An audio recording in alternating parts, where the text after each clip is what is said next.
It's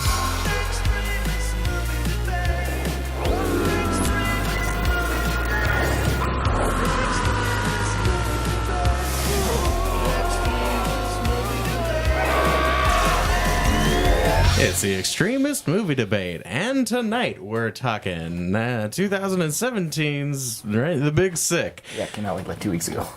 Amazon Studios presents 2017's The Big Sick. I'm unpaid intern Jeff. I am Joe. One of us is going to flip a coin, one of us is going to love it, one of us is going to hate it. I will flip. I have seniority. Well, the coincident fate. Love it. I hate it. Hey guys, don't go into a coma. Spoilers are ahead.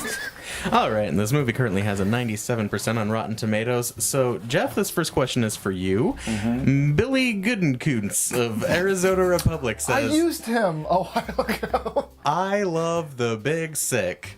Get to the point, Goodenkoontz is what they call him. Can you please talk about why you disagree with Goody Koontz? Is it because you hate sick people? You have 1 minute. Do you have a timer going? In my head. Okay. Well, I just kind of hate this movie because it's not really a story that needed to be told, I guess. Like, I don't understand why Kumail and Emily's story is much more important. There's a lot of people who get sick, and a lot of people who go into comas, and a lot of people who go through trauma. What makes them special? And it's because they are very self-indulgent and arrogant and egotistical.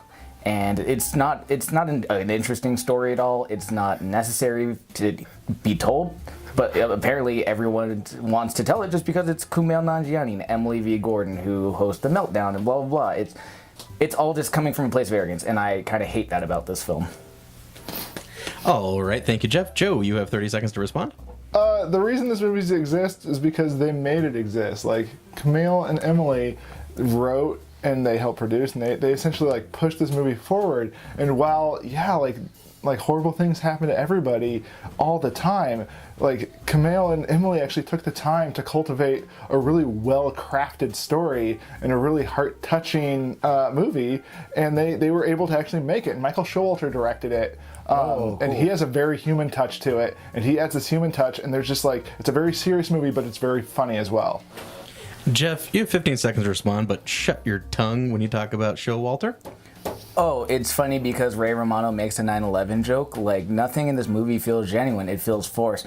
Oh, we like each other. Oh, I found out that you might be arranged marriaging. Oh, I'm in a coma. Oh, now I have to win the family's affection. Oh, they end up loving me. There's no real struggle or like intensity to it. Or like, it doesn't feel natural at all. All right, I don't know what the hell you're Joe, talking you have about. a final 15. I think it's funny that Jeff says that like none of this movie is realistic, considering this whole movie is based on the true events of Kumail and Emily's actual relationship. And this is told, no, not even based, this is told very accurately to what happened. So it's very authentic. All right, Joe, this next question is for you. Richard Brody of The New Yorker says, The Big Sick suffers from an excess of pleasantness, and this very pleasantness thins out its substance, blands out its tone, and weakens its comedy. This movie is about a lot of harsh realities. Can you please explain how covering these realities in a thick layer of cinematic saccharine works to the movie's advantage? You have 1 minute. Wordy. So wait, the guy was complaining that it was too pleasant? Yep. Okay, so no, because about like half an hour into it, Emily gets put into an induced coma, and Kumail, who had broken up with her a few weeks prior, is the only person that can go and hang out with her at the hospital. And then her parents show up, who know the entire story, and they hate him. So it's very uncomfortable for a solid like half an hour while he's trying to like come into the good graces of her parents, even though they hate him. And it's them all trying to reconcile this idea of this person they love being in a coma, and they're trying to like work through those emotions.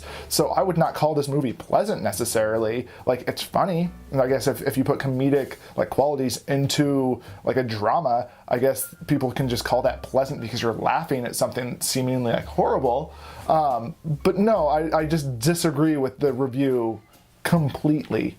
All right, thanks, Joe. Jeff, you have 30 seconds to respond. 2 points. First of all, Emily broke up with Kumail. Second of all, there's no, it's not the fact that Ray Romano and Bonnie Hunter hate Kumail Nanjiani. Ray Romano takes to him after the first time they meet when they're having lunch together. He's like, oh, so 9/11, oh, we never talked about that.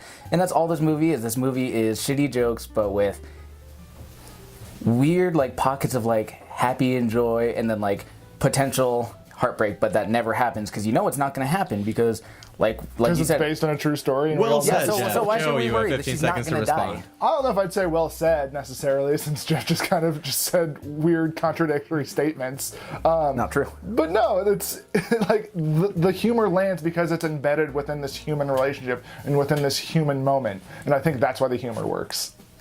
Great. Jeff, you have a final 15? I don't know what like human Yes. I don't know what human moments you're talking about. It's all like it's all just such like contrived jokes and like tension. Like when Kumail is doing his stand up and the guy goes, "Go back to ISIS, you terrorist!" Like that probably didn't happen because they've said a lot. Some of this was fabricated for the sake of the movie. I should have cut you off there, but then you said ISIS. So, guys, 4 minutes. Fight. Okay, About so, ISIS? All right. So here's the thing about ISIS. They're a small militia. What are in the you? Middle Are East. you a recruiter? Cool it. No. Yeah, and here's like, here's why the is that a thing. funny joke? Oh, what do you think about 9/11? Oh, I'm against it. We lost 16 good guys. Like, It says 19. If you're gonna try to nitpick me on the specifics, then you better not fuck up. but you also didn't know who broke up with who. I think that's more integral Actually, to the story. I said they No, broke you up. said you when said you're Kumail broke up with 'cause Emily. Listen, now, listen, if we Jeff. could roll back the tape, When you're you in can a roll back the relationship, it tape. takes two. So when you break up, they break up. No, it doesn't. You If- are broken up with, so you No. are broke up with. Okay, so you if are someone, broken up. so if someone tried to come up to you arguing and like say, you're arguing, "We're breaking up," you could just have the you're right to go, arguing "No, like- we're not. We're staying together like, forever." That's not how it rhetoric works. of it. If someone wants to be out, they're like, out. You're Kumail looking too didn't far, want to be Jeff, out. you're looking too Kumail far didn't into want to the be de- out. Listen, you're looking too far into the details. He was just and you're ashamed missing the that greater- he, you're missing you the know, greater didn't point. tell her the So truth you get offended about a potential listen, you get arranged offended. marriage. You get offended by a couple jokes, and all No, of a I sudden, wasn't all offended. of the jokes are just contrived and trying too hard, and none of them are landing because you're just sitting there offended, like a fucking PC baby you are, just going, I don't like what this movie has to say. Oh, That's so not- I it's authentic. should It's authentic, be Jeff, because when you're accepting of watching the fact that the they're like stand-up, making when you're fun of Jeff, when you're watching the ethnic characters. when you're watching the stand-up portions of this movie, One like the stand-up portion, oh, or two of them? many stand-up There's two stand-up portions, portions. many more than that. But you're watching these stand-ups, and they're not necessarily like killing it. And I listened to a WTF with Mark Maron. Yeah, and so did Kumail, I. The same and, one you listened to. Yeah, so we both Way listened to it. name So we drop both the guy know. you kind of look like. So we both know that they did that intentionally. They did not want to make these stand-up sets like just perfect and nailing it, because that's not how the stand-up scene works. So that's bringing another level of authenticity to this movie. So they're just continually building up, and Are you just going to just yam on about proving only the themselves. stand-up being the thing about the movie? What no, about because the relationship with the because parents? then you We could get talk the about that. relationship. And You how get the relationship and how it's just like how such, like it like, unfolds. It's force-fed, not like, just a drama switch between the it's family not just a because he switch that doesn't they want to flip marry on and off. someone, and It's the slow so much of the movie progression. is It's a slow progression it's a to repetition them of scenes folding where them Kumail's into the having dinner family. and girls Just walk in, because you don't and get the it, girls are like, just because "Oh, I heard you just like the because you're the X-Files, blah, blah, Millhouse blah." of this webcast does Am I not the mean. Millhouse? Oh, definitely. You don't understand relationships Is it and the how there's. Millhouse? It's not a switch. I mean, I that you do just understand flip on relationships and because off. I'm in one, unlike you. Sorry, barely. bud. You don't And just so flip it if on my and girlfriend off. came It's up a to me slow and progression. said, "Hey, I want to leave you," I don't have that right to go, You "No, have you're to not leaving." understand. There's two of us. I say we don't break up, so we're not breaking up, lady. That's not how So- relationships so- work, you dum dum. Are you sure? Because that's Yeah, exactly I what am happens sure. with the family when they try to kick him out of the family. He actually takes But a there's a goddamn difference- vote. but there's difference he between- takes a vote. there's a And he difference says, between I'm not dating kicked out of someone the family. and being Looks in like a I'm still in the family. A family relationship You're is completely contradicting- different. You're continually I'm talking about yourself. Emily You don't Kumail. get it. You I just do get it. don't get it. You're just And kind of that's wrong. Okay. I'm sorry Just because that you you've watched been the broken movie up with so and many you times that you don't understand the what's really movie, going That on. is totally fine. It's I totally understand fine the that movie. You don't It's just, understand it's the movie. just them, but I would like glorifying you to themselves admit because they think they have an interesting story. What they don't. they do have an interesting Not story. really. Yeah, here's what's interesting about it. This is the So my tell me- Nana was sick. If seriously. I just wrote a movie about my Nana being sick called The Big Nana Sick, I deserve to have a movie about it. Fuck, dude, I'd probably watch it and I'd probably like it. But No, it'd be really boring, Like, think about but this. still. This is what I It would thought be was boring so, like this This is movie. what I thought was so intriguing about the movie.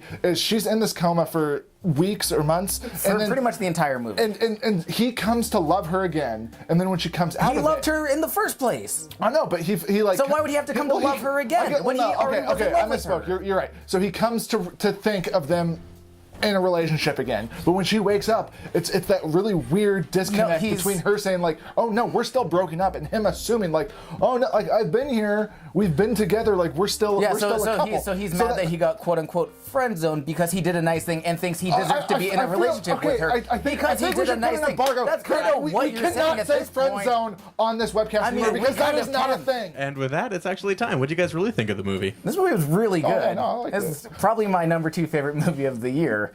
Yeah, it's up there for me. It's right behind Get Out. No, honestly, I had one like very minor problem, and it's like when they broke up, it just seemed like they did a really good job of like developing the relationships and stuff, but it just seemed like the breakup was just like, oh, the breakup has to happen now, so let's do it. So we can go into the coma. So we can get to like what this movie's about, and like the motivations make sense, the reasoning makes sense, like all of it makes sense. I just thought it was kind of like. It was weird that he was kind of guilted into going to the hospital in the first place, because it was just like he got a phone call from one of Emily's friends who's like, she's sick, you need to go take care of her. But it's like, why do I have to? Like, he was right. He's like, we broke up. Like, sorry. Right. No, and like stuff like I don't think it makes like an emotional misstep. I think everybody has their own very unique, separate feelings, and they all make a lot of sense to that character. And I feel like, I mean, of course, this is how it happened. So of course, like the emotions and the relationships and like how they're bouncing off and like fighting with one another, like that is all true to. And it's at first it's strange that Ray Romano does kind of take to Kumail like pretty much right off the bat, like after the first introductions, and he feels bad and he's like, come sit have lunch with us and blah blah blah. And then but then it starts. But even before that, I'm not saying any. I'm saying a good thing. But then it starts to make sense when they have the male slumber party and. Ray Romano starts talking about his relationship with Holly Hunter. It's like, okay, you're kind of the older Kumail figure, and Holly Hunter's looking at your guys' relationship from her own Emily's point of view. So it's like, okay, it makes sense that. But even that, like, even before, like Ray Romano, like he's nice about it. He's like, oh, you can go now. Like we're here. Yeah. So you even see that. So you see like everything's like seeded throughout this movie, and everything develops very naturally, which is great. And it's like I don't know. I wouldn't necessarily classify this as like a rom-com, but that's how it's being kind of marketed. It's like a rom-dram. Yeah, and that's how it's being marketed, which is fine because I mean it's a love story. And it's so much more than that. There are like parts where they say something funny, but it's not outwardly trying to be like a laugh riot comedy. I haven't laughed that hard in so long. Yeah. What would you guys rate it? 9 lightning strikes, a lot of thunder. Yeah, I'd give it 9 and a bit. All right. Thinking about it a lot. Where can we find you? You can find us on Facebook, Twitter, Instagram. Comment down below. We don't have an Instagram, but we do. Find us at YouTube. Comment down below if you guys want us to, request a movie. Request a movie. We just got a request from Sam. Thank you. We will be doing. We'll be doing a Norbit. I realized that I requested a movie way back too. If you want us to, what did you request? Jacob Ladder. Yeah. Oh, shit, that's right. Leave a comment. We can talk about it on the show. We'll chat. Thank you, and good night.